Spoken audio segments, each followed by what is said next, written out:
years old. I remember starting to school before, but I was old enough to go to school. I remember my brothers. I had two brothers older than I was, and I remember them going to a little one-room Graham-built school.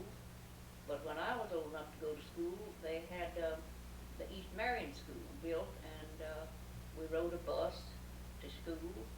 I remember having to get up and walk from Connor Road over to Road 314. Of course, it wasn't named 314 back then. It was just a dirt road.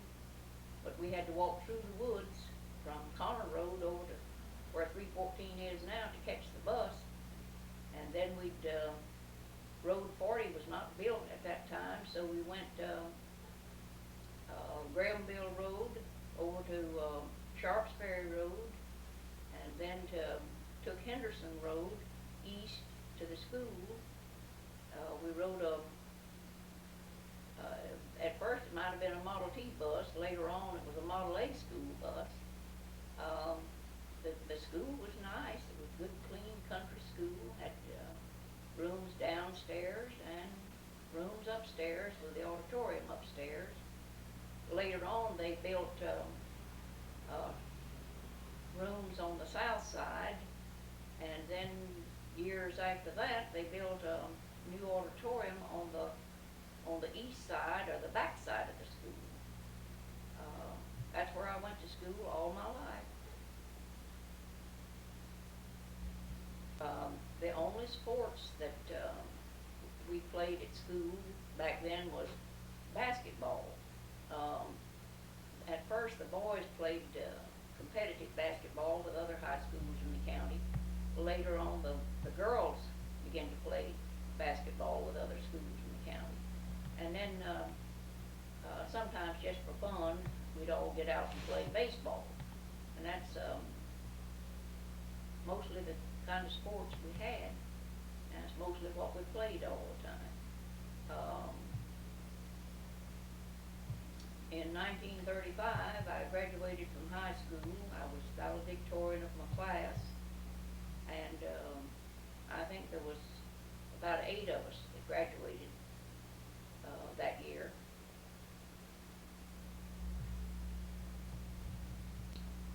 I have some pictures here of this is a picture of my father. He was out plowing in the cornfield, and that's my oldest child that he's holding. I took the child out to the cornfield where he was plowing, and he stopped plowing long enough to have his picture made with his grandson. And this is my mother right here. And this is my husband's mother. When I was a girl growing up, we lived strictly in the country. My dad farmed, he raised corn and velvet beans, peanuts, sugar cane. We didn't have a lot of toys. We had a big family. Didn't have a lot of toys, and we had to make do with what we had. I can remember when we were young, my mother would get out on late in the afternoons and on moonlight nights and rake the yard, and we'd get out and play hide and seek and play ball and stuff like that. And we had a good time. We were a very close family. I'm sure we squabbled, it's like all brothers and sisters do from time to time, but we also knew to mind Mama when she said stop, we knew to stop. So we had a very simple life, but a busy life. I can remember every winter when we killed hogs, my dad always had hogs to kill, and about a quarter or half a mile from where we lived, there was a black man and his wife named, his name was Bill Mitchell, and her name was Lizzie. And when we killed hogs, they'd always help us. Now Lizzie, I can remember she didn't care too much for children, but her husband did. And he'd work real hard helping clean the hogs, and then after we got them all cleaned and got them ready to cut the fat, then he'd take time and he would take the bladder that come out of the hog. Back then you couldn't buy balloons. So he'd take the bladder out of the hogs and he'd empty it up and wash it, clean it up real good, and then he'd blow it up and make balloons for us using that hog bladder. Nowadays, boys and girls would stick their nose up at things like that, but if they were raised like we were raised, they wouldn't have, because nowadays they go to the store and buy all that kind of stuff. Back then we couldn't, so we had to make do with what we had. And Bill Mitchell, he'd fix these balloons for us, and then he'd have just as much fun watching us play with them as we had playing with them. And it was simple things like that that we did all of our life to have fun and to enjoy time spent. I can also remember I had a Grandma Sewell. She liked to go fishing, and I can remember one time we hitched up the old horse. I had an old horse named Queen. We hitched her up to the wagon, and we went to visit her daughter. She lived about 4 or 5 miles from where we lived. And on the way there, she told me, I see some logs out there that somebody's cut down. She said, "Can you hear them Bessie bugs a biting, chewing in them logs?" And I listened. I could hear it. So she says, "When we come back by, I'm going to stop and get me some of them Bessie bugs so we can go fishing tomorrow." So sure enough, we came back. She stopped the horse and she said, "Now you stay in the wagon, and I'm going to go over here and take some of this bark off and get me some of them Bessie bugs." So she started over there, and all at once I heard her say, "Oh my God, let me out of here." And I heard a noise. I didn't know what it was, but she knew. And it turned out to be a big old rattlesnake, and she backed out the way she had gone in. And so she told me, said, "Now stay in the wagon, Opal, don't get out." And so she began to gather up what we call ladder knots, small pieces of wood, and started throwing them at the snake. And she kept picking up those pieces of wood and throwing them at that snake until she killed him. So when she got him killed, she took a string that she had in her pocket, and she tied it around the snake's tail and tied it to the back of the wagon. And we came home with the snake dragging behind the wagon. The reason she wanted to bring the snake home was so she could show the boys what a big snake he was, and let them count the rattles. And he had a huge string of rattles. I don't remember how many, but he had a lot of them, and he was a huge snake. When she found out where the snake was, it didn't frighten her. What frightened her was that until she recognized him, she was a little bit afraid to move until she could see where he was.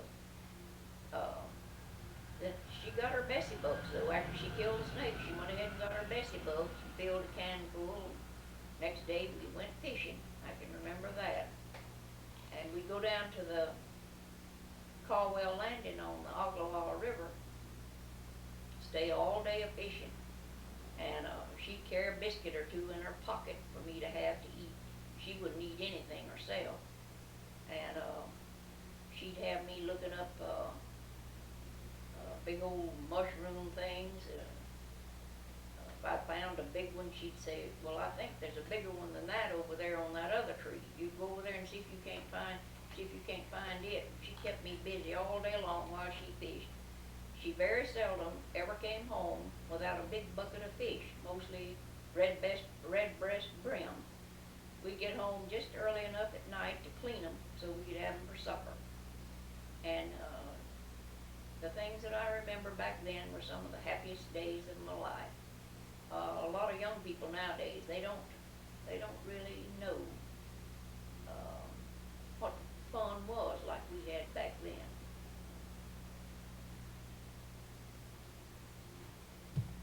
I made the statement a while ago that my dad was a farmer.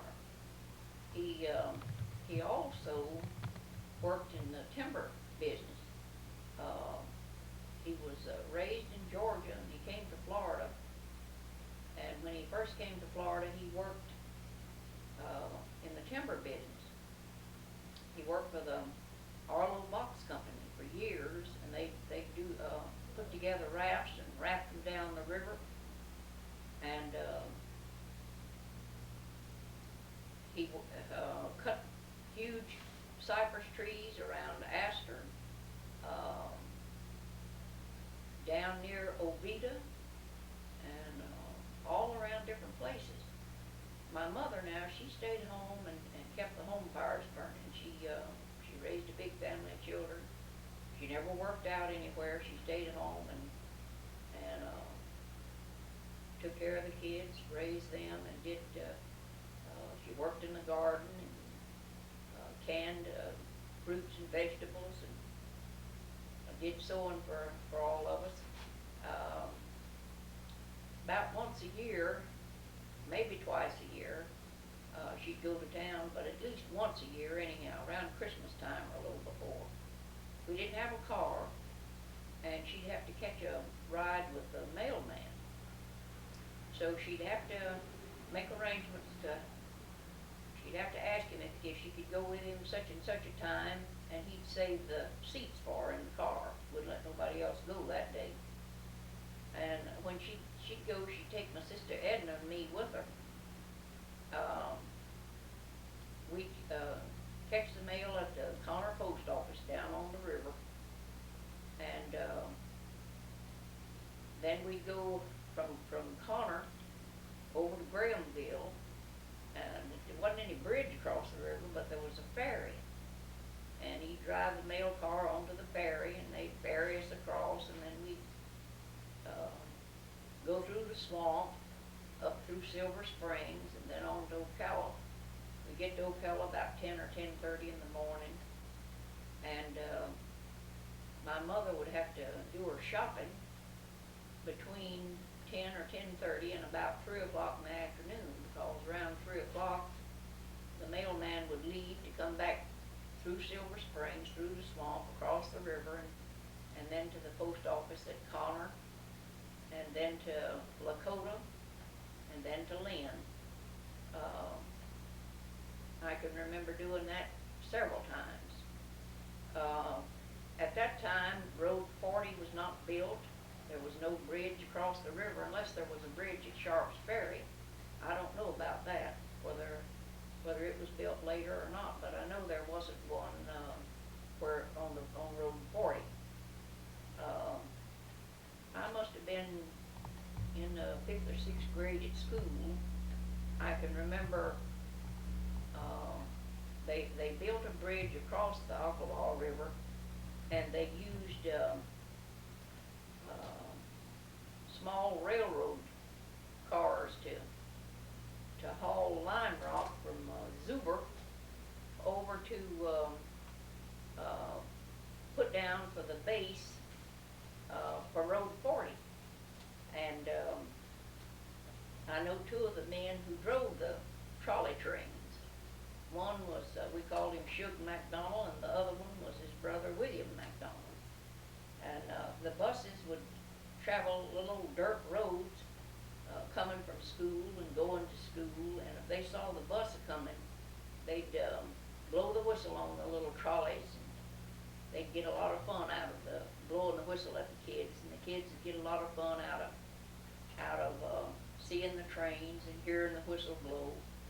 And so after they got the rock down for Road 40, I think it probably went to as far as Barberville, and then stopped at that time. Then after Road 40 was put in, we had pretty much good access to go from from out in the forest into Ocala and do our shopping and take care of business. And after Road 40 was built, there got to be a lot more automobiles and a lot more traffic. But I can remember when there was only just dirt roads and not many of them. Most of them were just, you'd call them wagon trails. Um, Cars could hardly travel over them, but wagons could travel over them, and the houses was very few and far between. It was very rural and very country, and a very, very quiet place. Not much, nobody broke the law very much, and it was just a nice place to live. But back then we had Model T school buses and Model A school buses. Years later, well, I think it was around 1937, I became a school bus driver myself. The buses at that time was much improved over what they had been. They were still stick shift buses, but easier to drive, that had better roads, and easier way to get to the school. But I can remember so many things. It's kind of hard to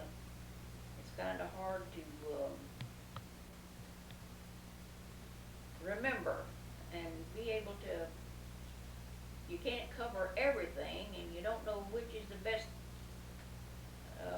at this particular time to talk about, because I got so many memories of how things were back then. It's just amazing the difference between what it is now and the way it was back then. And I'm not so sure that I didn't have a better time and enjoy life a lot better back then than what I do now. Seems like there's too many distractions now from what they used to be. Those were the good old days. I remember when I was just a teenage girl, we had to help my dad do a lot of things, boys and girls both. And I remember one day my dad needed to get some fence posts out of the swamp. So he said, we'll go down to the river and we'll have a picnic. And while we're down there, we'll get some fence posts out. So hitched up the old horse to the wagon and went down there. And we had a fish fry on the bank of the river. And we also gathered some fence posts. And all at once this big black cloud started coming up from the southwest. And so my dad knew it was going to flood, so he didn't want Mom and the kids to get soaked. So he took the body off of the wagon and put it up against a tree, propped it up against a tree, and fixed it so we could get under there and we wouldn't get so wet. We didn't stay exactly dry, but then we didn't get soaking wet either. But he did. He had to stay out, because all the time he's fixing for us while he was getting wet. But Mom and us girls, we stayed fairly dry. We got our after the rain was over, we went and he put the body of the wagon back on, and then he loaded the wagon up with a fence post, and us kids sat on top of the post, and him and Mama sat on the seat. We went to the house, and we were all good and tired that night, ready to go to bed when nighttime came.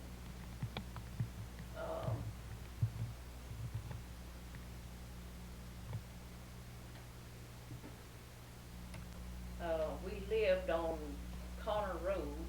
We had a house that was a lumber house, wood house, and had wood shingles on top of it.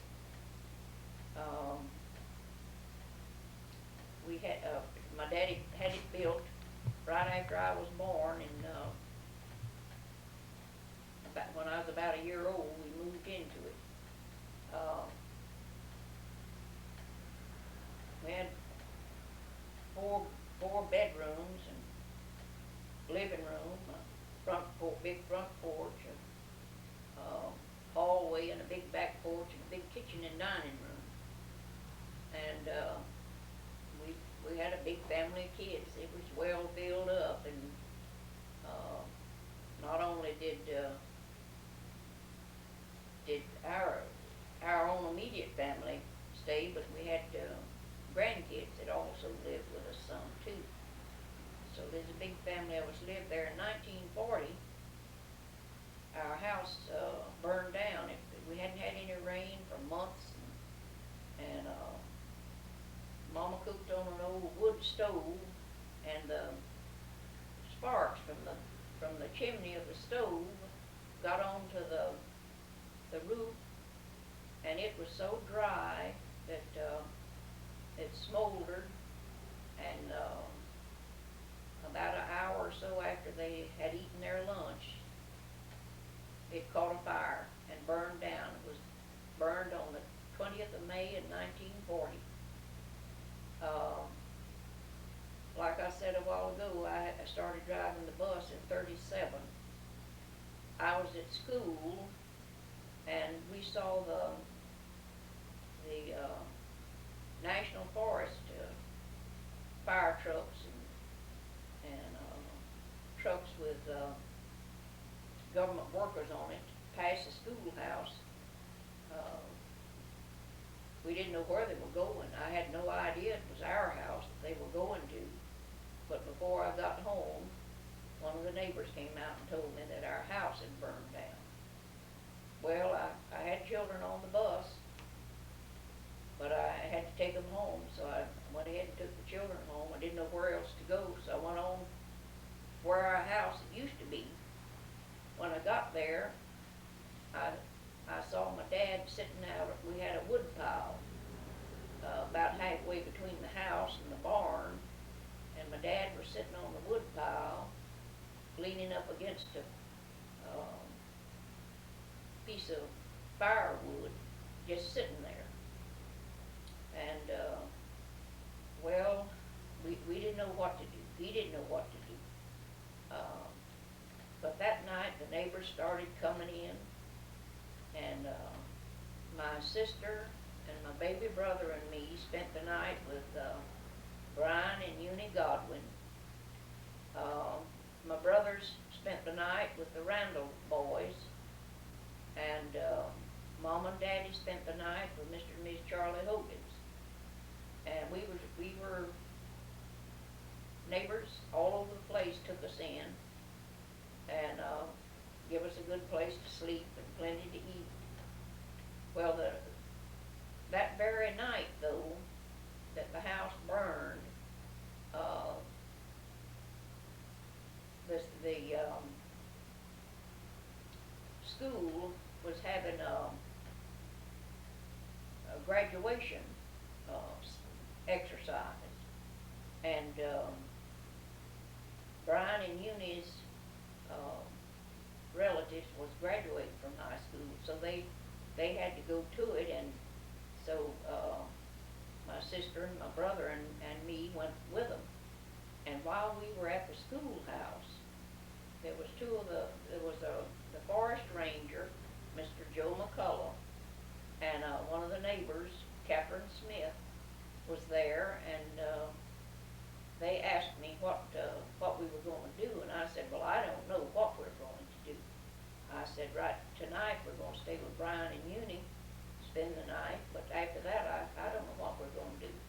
And he said, the ranger asked me, he said, have you got a truck? And I said, well, we got a pickup truck is all.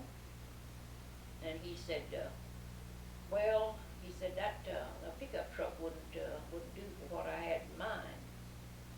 And it turned out that what he had in mind, him and Catherine had got together, and the Forest Service every winter used tents for during the hunting season for people to live in to register the deers and animals that was killed in the forest. And this was an off season, and they had the tents all stacked up at the ranger station. asked us if we would like to use some of their tents to live in until we could get a place built or a place fixed or make other arrangements. And I said, yes, I think we'd like that. So he said, well, I'll tell you what we'll do. You clean out a place, and in the morning first thing, he said, we'll take a group of the CC boys and some of the forest trucks, and we'll load some of those tents on and bring them down and put them up for you. So the next morning, I got up and drove the bus, carried the kids to school, and came back home, and me and my sister and my brothers got busy cleaning up around our house. We had a lot of orange trees growing, and they had little oranges on them. And when the house burned, it burned up the orange trees, and there was little green oranges laying all over the place. And so we had to rake all those oranges up and clean up the place so they could put the tents up. And before we could get it all cleaned up, here the trucks came with the tents and the CC boys to put the tents up. They brought four, must have been 14 by 14 tents. They brought a tent to cook in. They brought a tent for my mom and dad to use for their bedroom. They brought a tent for the girls to use for their bedroom and one for the boys to use for their bedroom. And not only did they bring the tents, but they brought some cupboards so we could put groceries in the cupboards and our dishes up. They brought tables for us to use to cook on and to eat on. And they brought benches for us to sit on. And one of the neighbors had a wooden stove that he said they never used anymore. So he brought that, and we had a big old oak tree in the corner of the yard. So we put that stove underneath that oak tree. And the tent where we eat was kind of under the oak tree. And so we cook on that stove out in the open. And we had our table in the tent with our benches so we could sit down. And I can remember the first meal that we had after the house burned, when all of us was back together again. We all sat down to eat our supper, and that's the first time I could remember seeing my dad cry. But when he started to say the blessing, he cried. But he went ahead and said the blessing, and we sat there and ate our supper and talked and laughed. We were glad to be back together again. Well, I guess you wonder where we slept, and it so happened that, like I said, the neighbors started coming in, doing nice things for us, so they gave us beds to sleep on. And also, the Forest Service brought us some cots. They brought enough of cots for the girls to sleep on and for the boys to sleep on, and the neighbors brought beds where my mom and dad could have a place to sleep, and the smaller children could sleep. So for 4 months, on September the 20th, 1940, my dad, after the house burned, got busy. He bought some old houses, and we tore them down.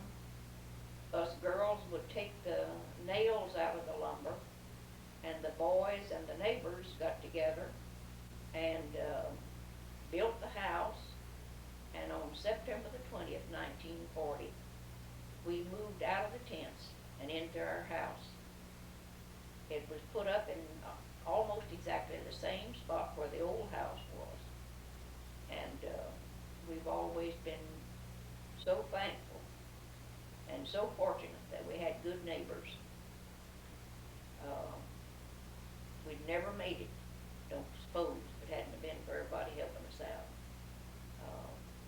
And that's the way people lived back then. If a person had bad luck, the neighbors pitched in and helped. And that was one time we needed help, and we got it, and plenty of it.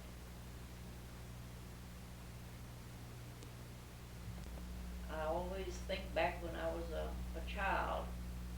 Um, I guess I was about 9 or 10.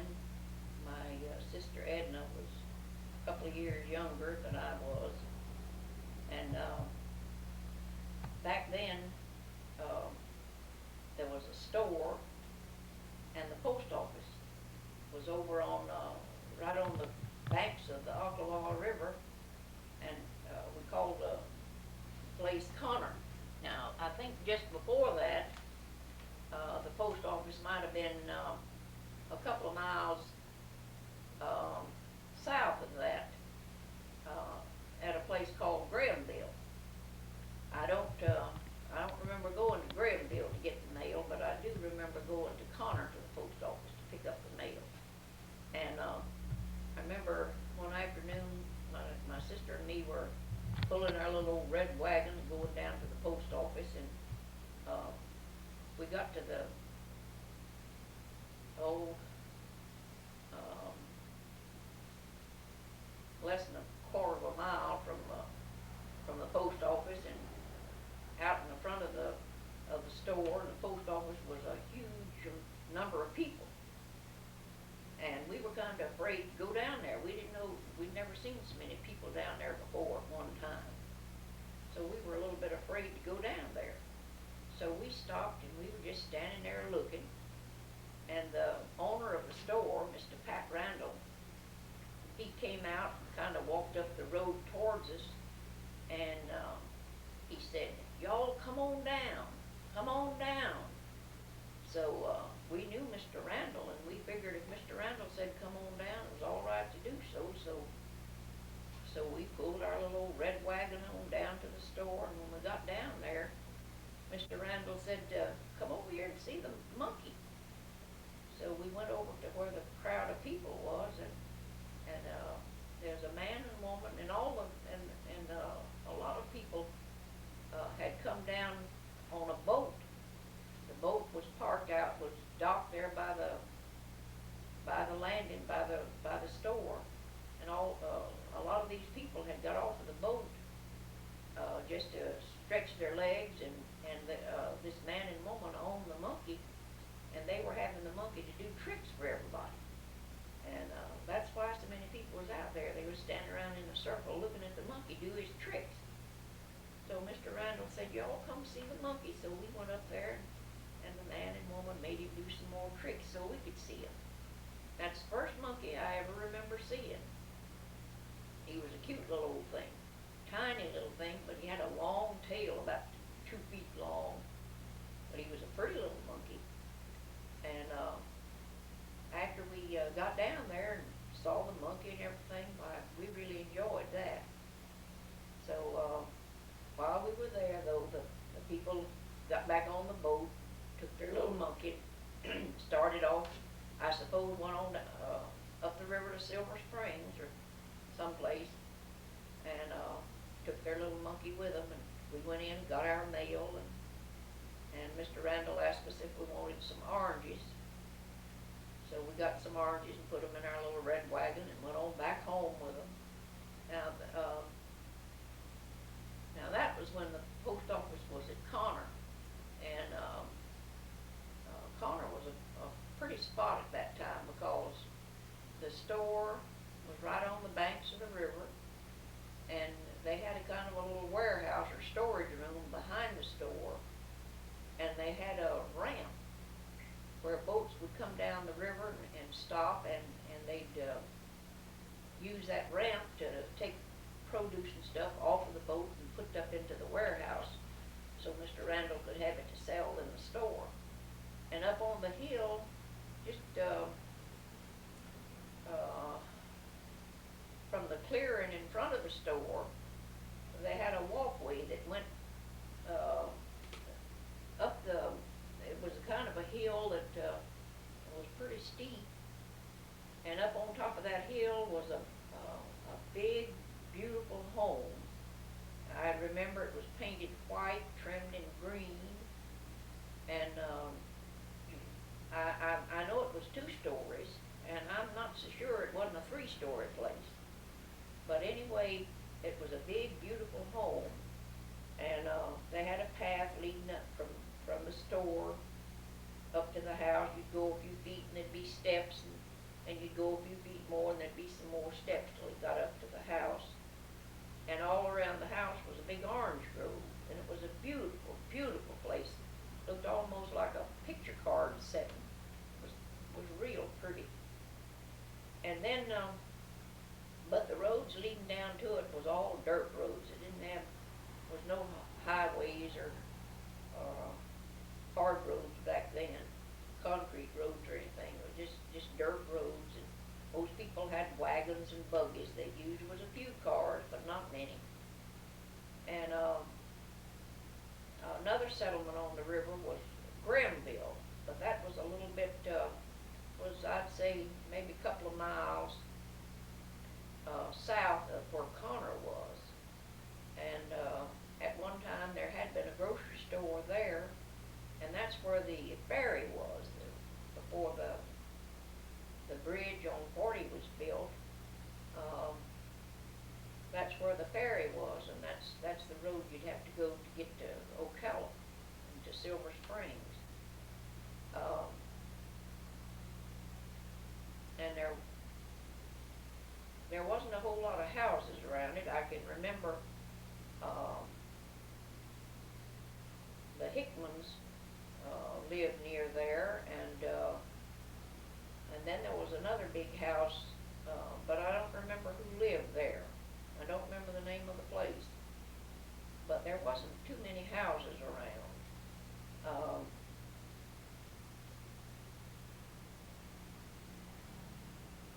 But the ferry, that was a pretty busy place, and there was a store down there. At the present time, there's no ferry there, and the storehouse has been tore down, but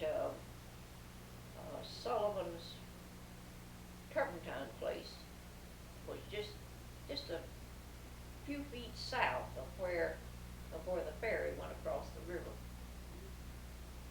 There's a little house that's built almost on the road that went down to where the ferry was, from where the old Methodist church used to be and where the Granville school used to be, and it went right on down to the river, and right now there's a house built almost where the road went.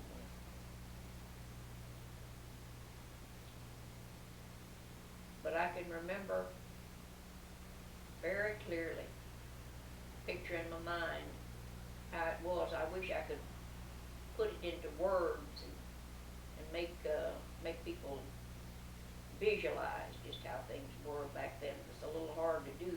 In my mind, I can see it, but I don't know if I can explain it to you all where you all can see it or not.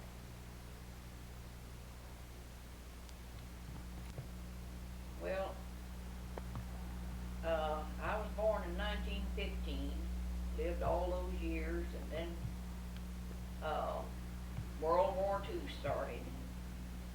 Boys all had to go off to service. My sister and me had to help my dad around the place, kind of take the place of the boys, and we would, my daddy never did learn how to drive, but we would have to take him to town to get feed and to buy groceries and things. And, about every Saturday, one of us would take him. So it, I guess, was 1942. I carried my dad up to town. A niece of mine had gone with us, and one of my sisters. And I had gone to a drugstore and had bought some film to put in a camera that I had, and I was sitting in the truck putting the film in the camera. This young man walked up to the side of the truck and asked me if I wanted to take his picture. And I looked up at him, and I told him yes, and when I got my film in the camera I would. So he stood there and talked, and so when I finally got the film in the camera, I got out and we walked down to the corner of the old courthouse, and I snapped his picture. And so then he walked back to the truck with me, and he got in the truck and sat down and was talking with me, and my dad came, asked me if I wanted to drive him around to the feed store to pick up his feed. And so the young soldier boy rode around to the feed store with us. We picked up the feed. He helped my dad load the feed on the truck. Then my dad was talking with him. He asked him what he was going to do for the weekend. He said, well, he didn't know. Just guessed he'd be around. So my dad asked him if he'd like to come out to the house for the weekend, and he said yes. He wouldn't mind doing that. So he came out and spent the weekend at our house, and so it turned out that every weekend after that,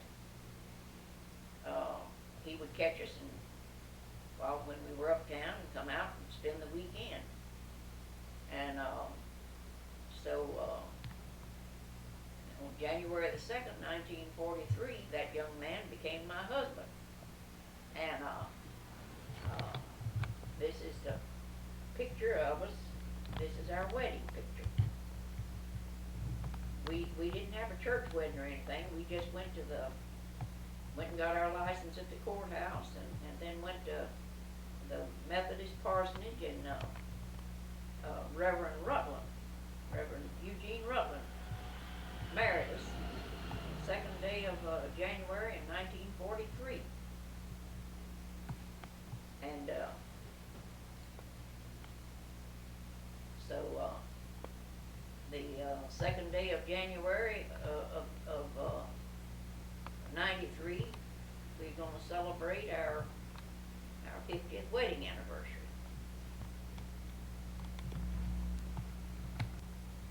This is my husband, Paul Joseph Leslie, and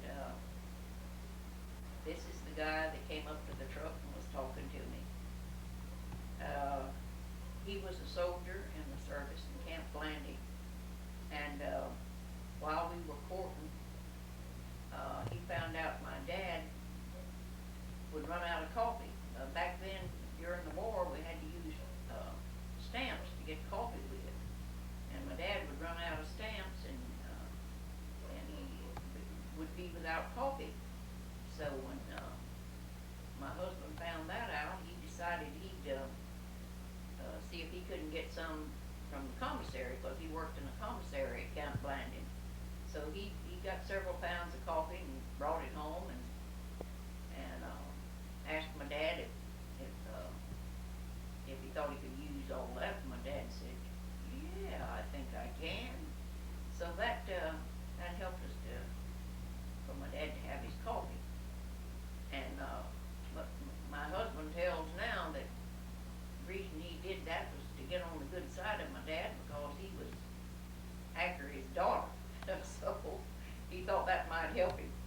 So that's but that's what he tells all the time.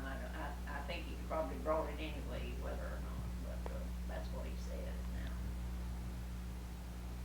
And this is our family. We've been married almost 50 years. This is Pops. This is me.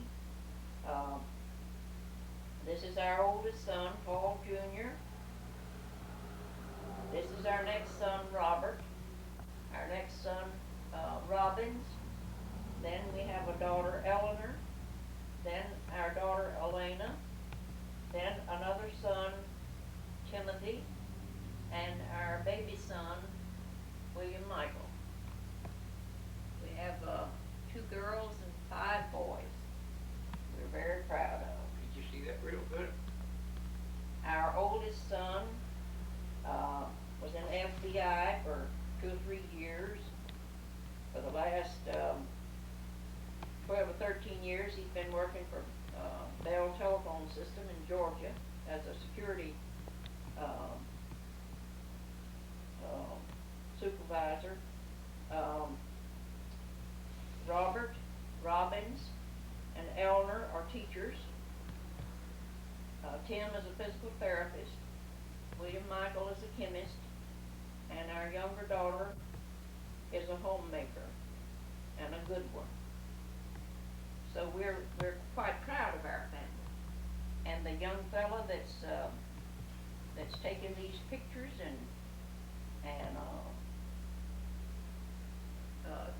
making this tape is Elena's son, and he's a good one. We're very proud of him. We have 11 grandchildren. We have um, 3 granddaughters, and we're proud of all of our grandchildren. A picture of our house. It was painted uh, by our oldest son, Paul Jr.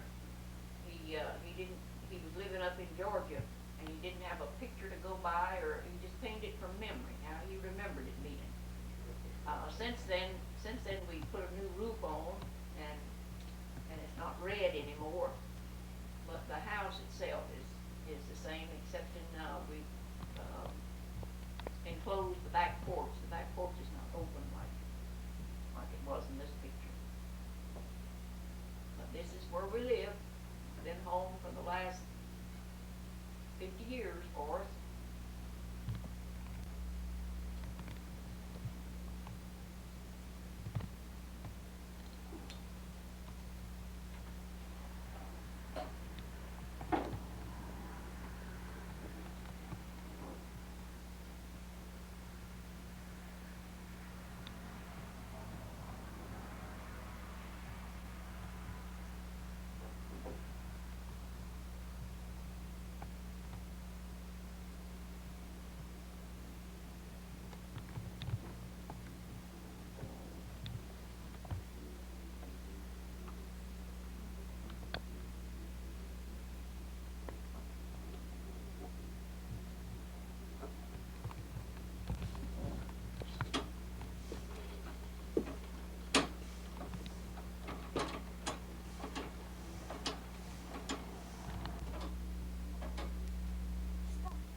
wall used to be built right here where the line is.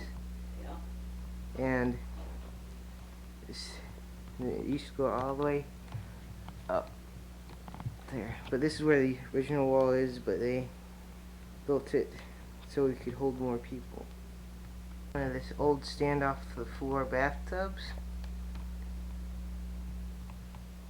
in the bathroom.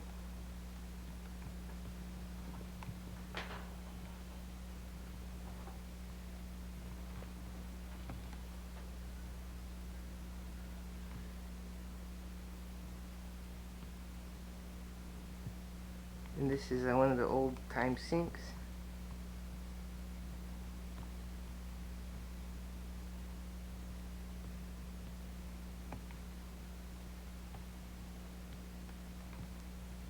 Here's the old pump they used to get water out of.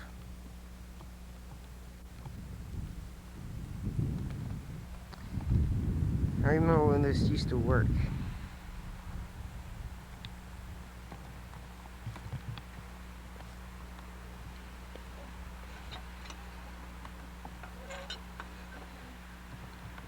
This is the back of the house, and there's the chimney. There's upstairs rooms where we were.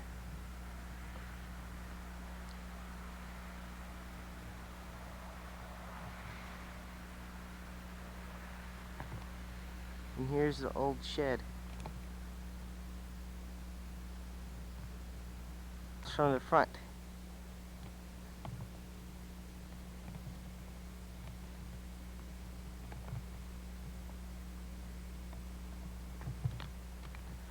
And there is a very noisy road out here, that's why you've been hearing cars.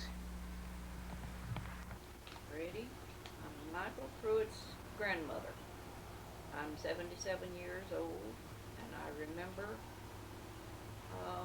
some of the history of this section of the county. My father used to be a logger, timberman. He used to float rafts of timber down the river.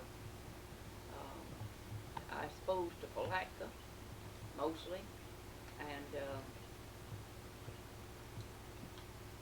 he's told a lot of tales about some of the things that went on the river. He's told us about a lot of big alligators and about seeing them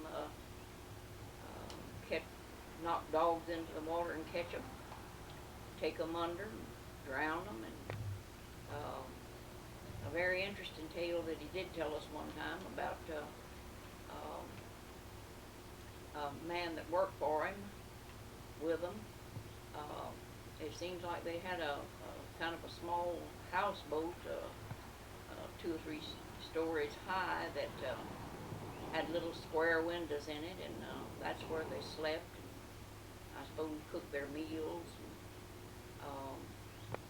One of the guys one night started walking in his sleep, and there was 2 or 3 of the guys that worked with him that was on the deck of the ship and of the boat, and they saw this boy climb out of his window down on the bottom floor.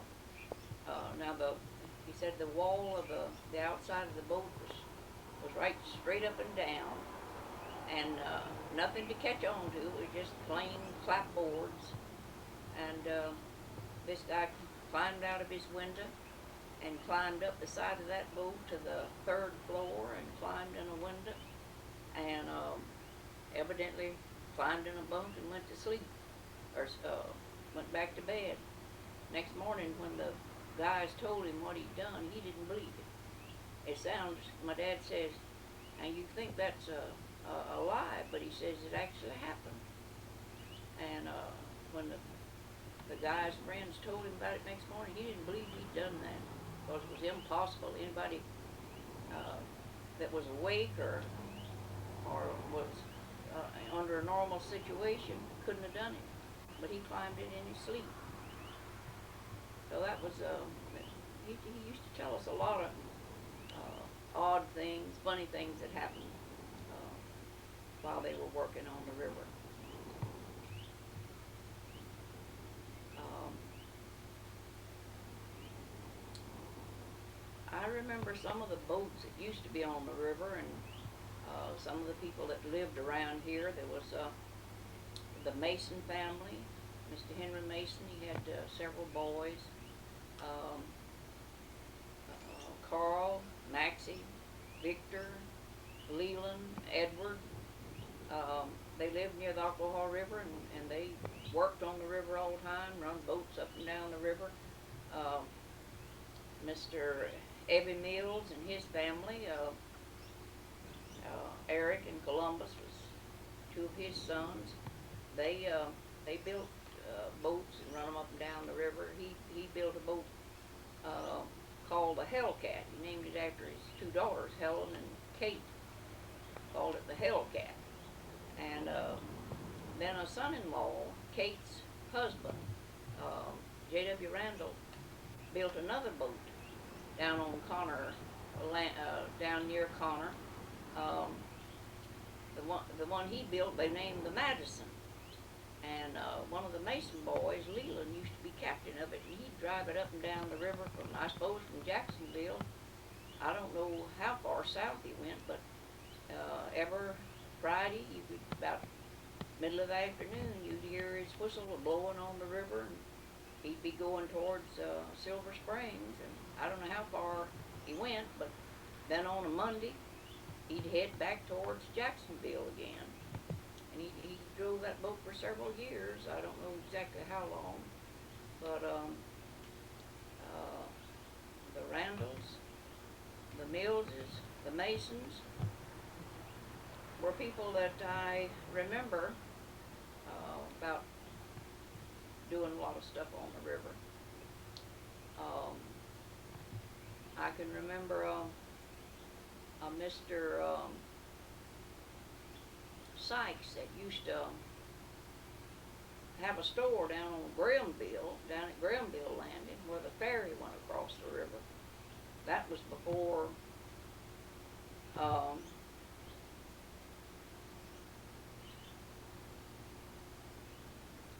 well, it was about the same time, I guess, that they had a store and a landing at Connor also.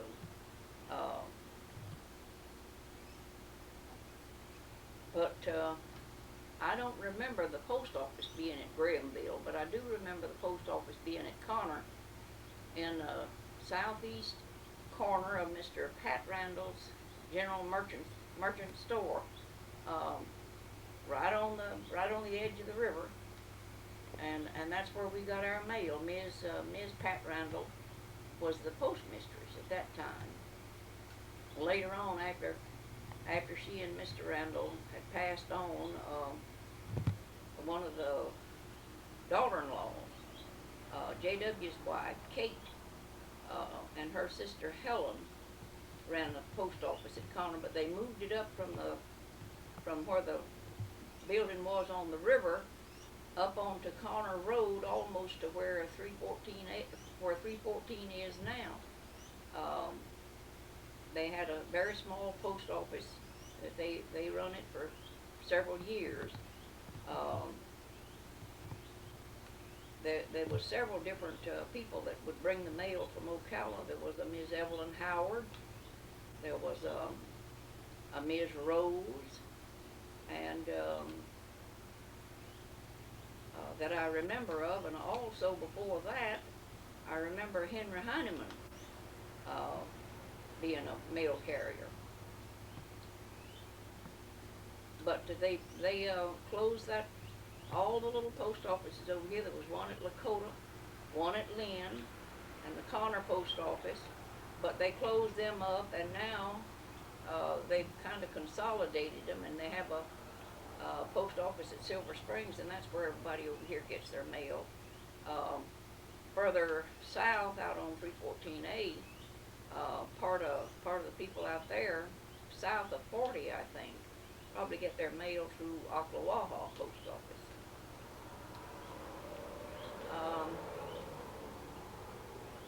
There's a lot of folks that lived across the river here. The Grahams, the Peebles'. I've already mentioned the Masons and the Millses and the Randalls, the Gores and the Godwins, um, Hickses. Mr. and Ms. Hicks used to run the Lynn post office, and a daughter of Mr. Jack Randall used to run the Lakota post office. Before she had it, though, it was at the post office was in Mr. J.B. Gore's store, and his wife took care of the post office before the Mr. Randall's daughter took it over. And she ran it. She ran the Lakota post office until they consolidated them, and then Mr. and Mrs. Hicks run the post office at Lynn.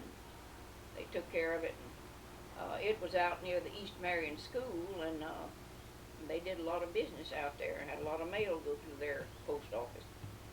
But it was closed up when they consolidated them too, so now we don't have any post offices over here. The nearest one is Silver Spring.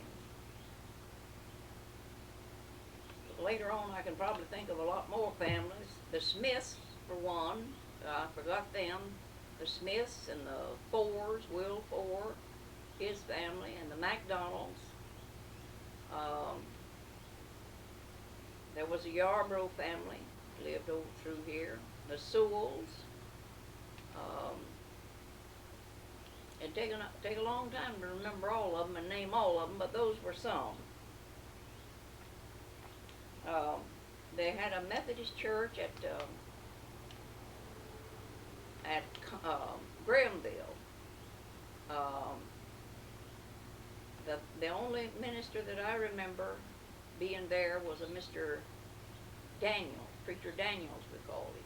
He would preach at the First Methodist Church in Ocala, and then come out twice a month in the afternoons and preach there at the Methodist Church. Now they had what they call a Campbellite church at Lakota, but they never had regular church services there. They'd have a revival meeting every once in a while, and different preachers would come in and preach, but they never, as far as I could remember, never had a regular church service there. And then they had Oklahoma Bridge Church, Baptist Church. I can remember a preacher Vassar that preached out there, a preacher Kelly, a preacher Moore.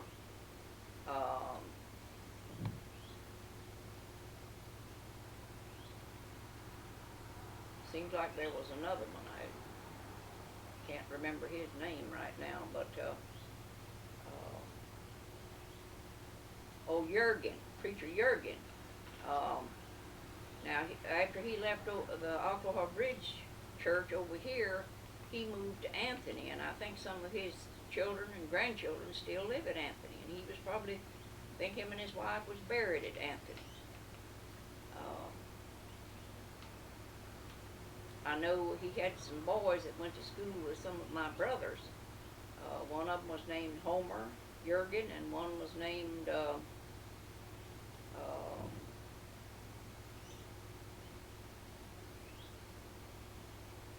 well, I guess I'm getting old and forgetful, and I can't think of his name right now, but there was two of them went to school with some of my brothers.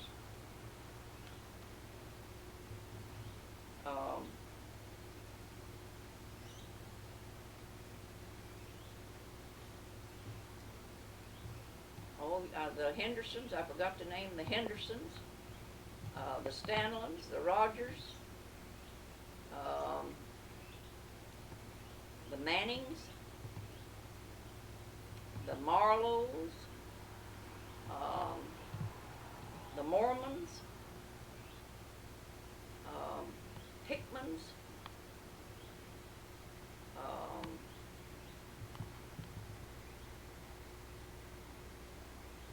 there's probably several others that I might could think of later. I can't think of them right now.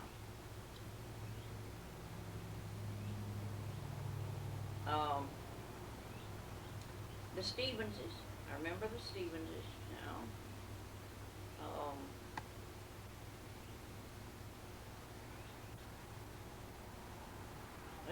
few old timers used to live through here. Uh, the Wingets. Later on, the Moody's moved in. Um, Uncle Willie Wall, his family. They used to have, when I mention Uncle Willie Wall, I think of the square dances they used to have in the community. Uh, once a week or once a month or something like that, pretty often they'd have a square dance at somebody's house. I remember when I was just a little girl, wasn't even old enough to go to school yet. Uncle Willie and Aunt Lucy Wall had a square dance at their place, and Uncle Willie played the banjo and called the dance, and the house was full of people. A lot of them danced. There's so many young people there they couldn't all get on the floor at one time, but they'd all get their partners and dance, and the old folks would sit around and watch them, and the yard would be full of children a playing, and it was a happy time. About, I'd say about once a month, somebody to have one of these dances, square dances, and be like having a party, have refreshments for the kids and everything. It was a lot of fun. Um, Things like that's about the only kind of entertainment that people had over in this section. But we enjoyed it, and people got to know one another, and they were friends. It's not like it is today. You think you have friends, but the friends back then was different than they are now, because it seemed like they had to depend on one another more. Um, People nowadays, they can do most what they want all by themselves without having to depend on other people. Back then, uh, they had to depend on friends or neighbors for everything, for setting up with sick people at night, and babysitting for different ones, and helping harvest the crops, and sometimes plow the crops if somebody was sick and not able to do his work. The neighbors would pitch in and help out. And, back then, people had to depend on people more than they do now, and right now it's just almost like living in a different time, a different country, and everything from what it used to be. Um, Back then, we didn't have a lot of conveniences, but we had a lot of happy times, doing things together, I'd say. From grinding cane to killing hogs, and digging sweet potatoes, and things like that.